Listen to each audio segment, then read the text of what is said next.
जागतिक घडामोडी संदर्भातल्या काही महत्त्वाच्या अपडेट्स आपण जाणून घेऊयात। पहिली बातमी आहे, अमेरिकेने पॅसिफिक महासागरात एका बोटवर हल्ला केलेला आहे। याच पॅसिफिक महासागरामध्ये अमेरिकेने आपली एक युद्धनौका देखील तैनात केली आहे।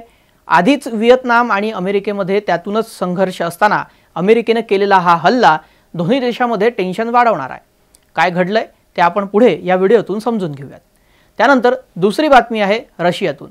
रशियन राष्ट्राध्यक्ष पुतिन भारत दौऱ्यावर येण्याआधीच मंत्री जयशंकर मॉस्कोत पोहोचले आणि रशियाने भारताला अशी ऑफर दिली आहे ज्याने पाकिस्तानला धडकी बसणार आहे।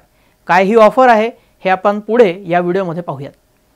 तिसरी बातमी आहे इराणमधून, कारण इराणनं भारतीयांसाठी व्हिसा मुक्त प्रवेश बंद केलाय। 22 नोव्हेंबर पासून नियमांमध्ये बदल करण्यात आलेला आहे। नवीन नियम काय असतील ते आपण पुढे या व्हिडिओत पाहूयात।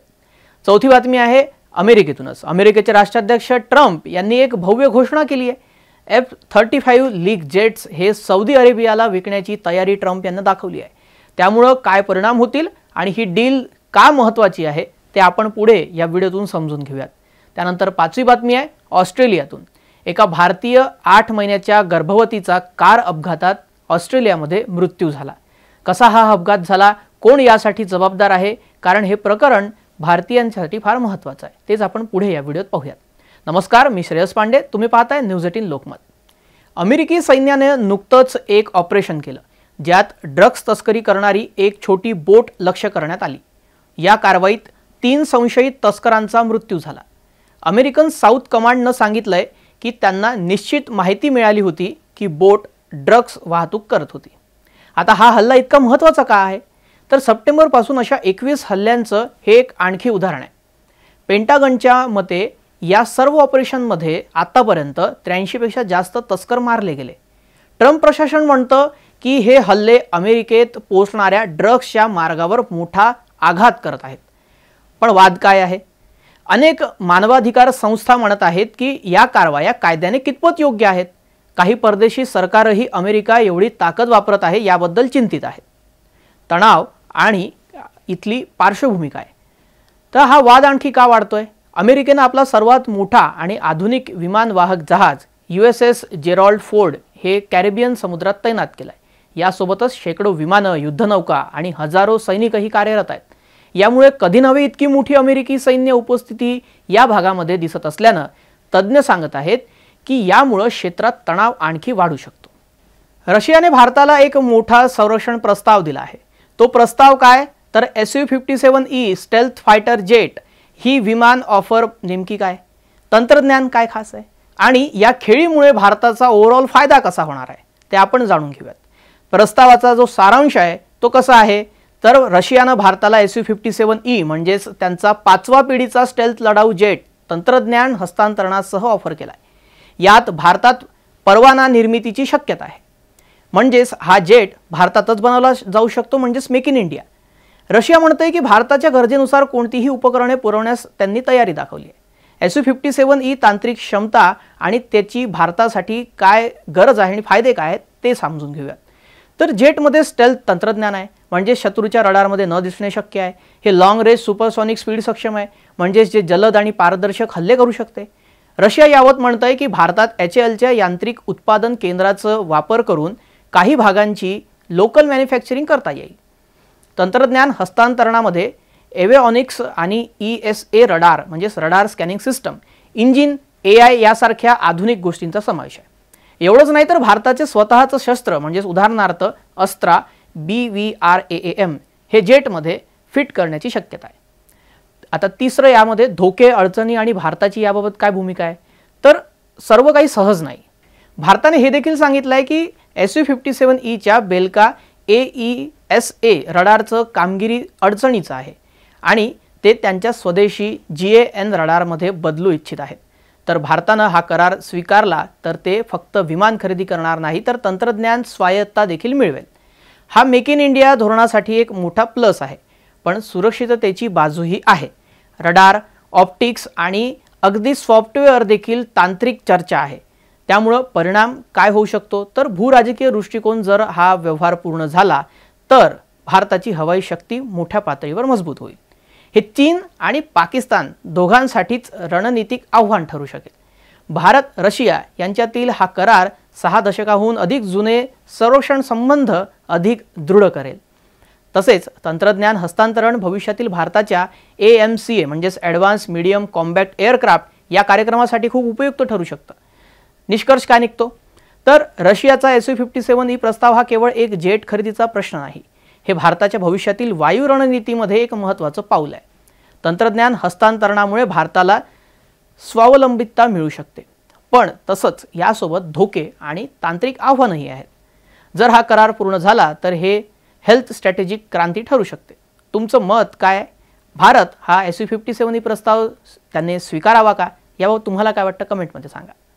इराणने सामान्य भारतीय पासपोर्टसाठीची व्हिसा मुक्त सुविधा 22 नोव्हेंबर 2025 पासून बंद करण्याचा निर्णय घेतलाय।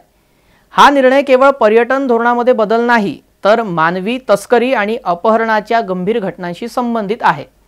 चला या निर्णयाचा मागोवा आपण घेऊया। कारणे काय आहेत आणि प्रतिक्रिया काय आहेत?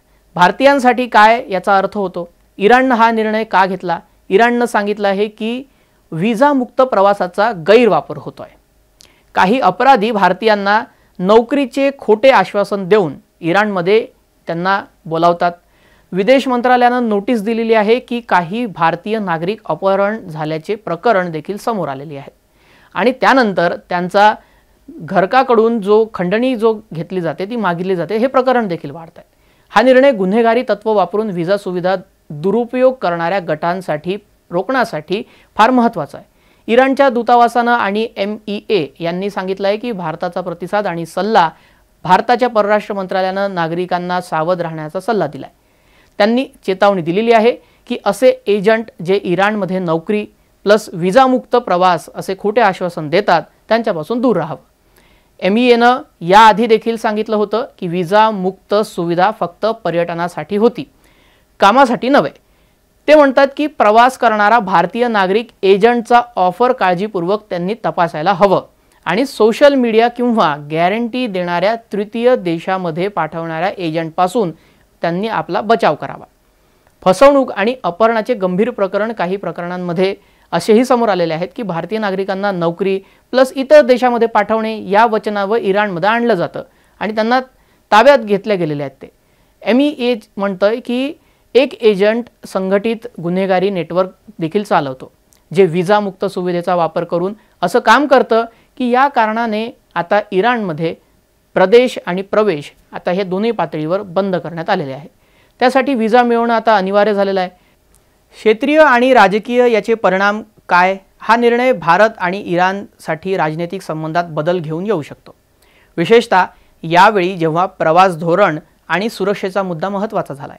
प्रवासासंबंधित फसवणूक आणि तस्करी यासारख्या घटनांवर भारत आणि इराण दोन्ही देशांनी अधिक लक्ष देणं आवश्यक आहे।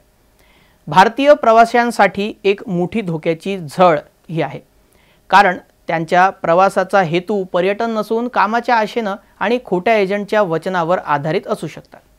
निष्कर्ष काय निघतो तर इंडियन नागरिकांसाठी इराणमध्ये स्वस्त आणि सहज प्रवासाचा मार्ग बंद होतो आहे, परंतु हे शेलफिश धोरण नसून सुरक्षा दृष्टिकोनातून केलेलं एक महत्त्वाचं पाऊल आहे।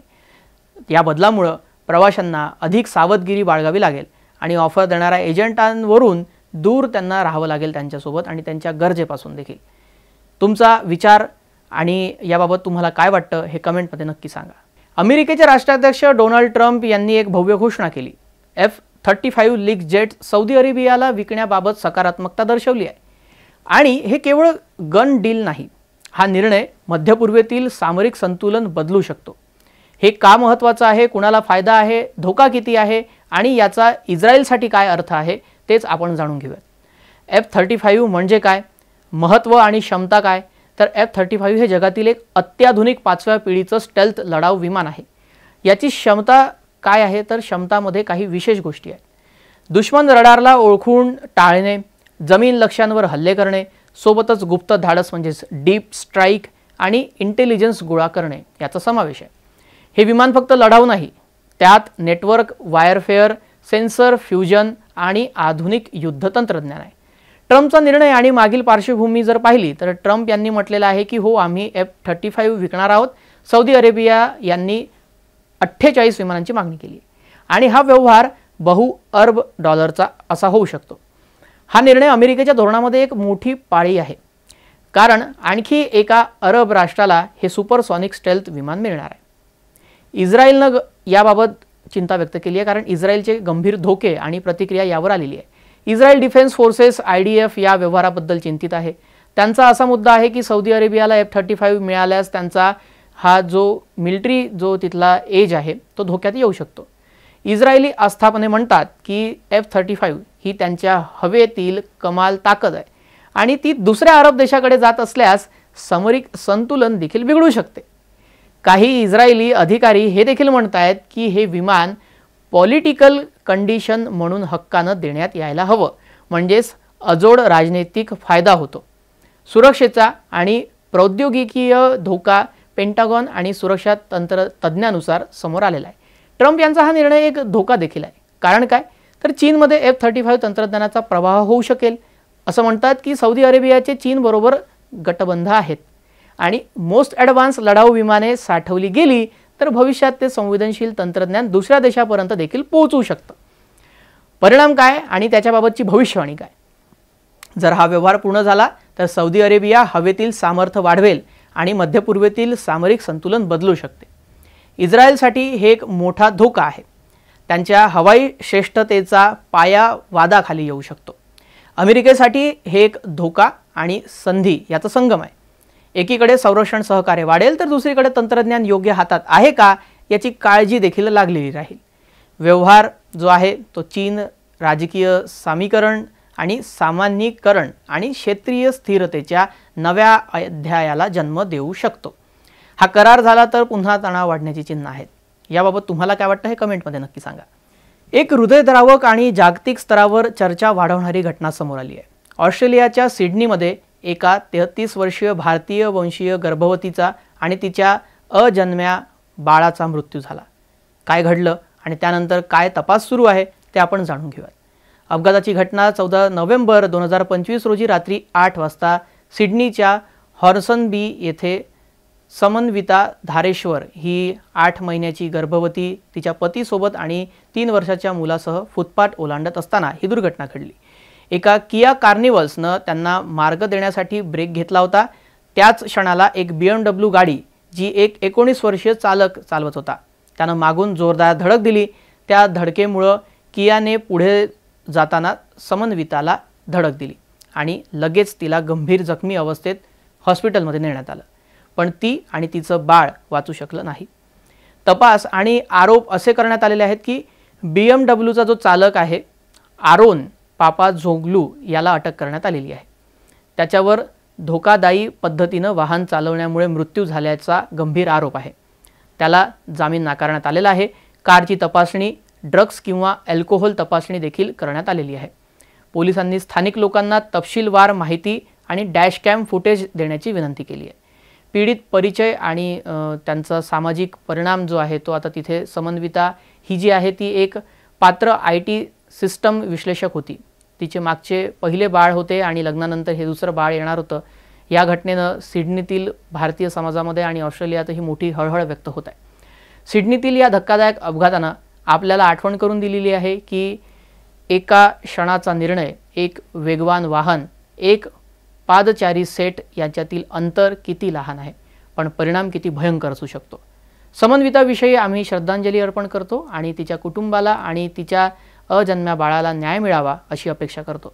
तुमचे विचार काय आहेत ते कमेंटमध्ये नक्की सांगा।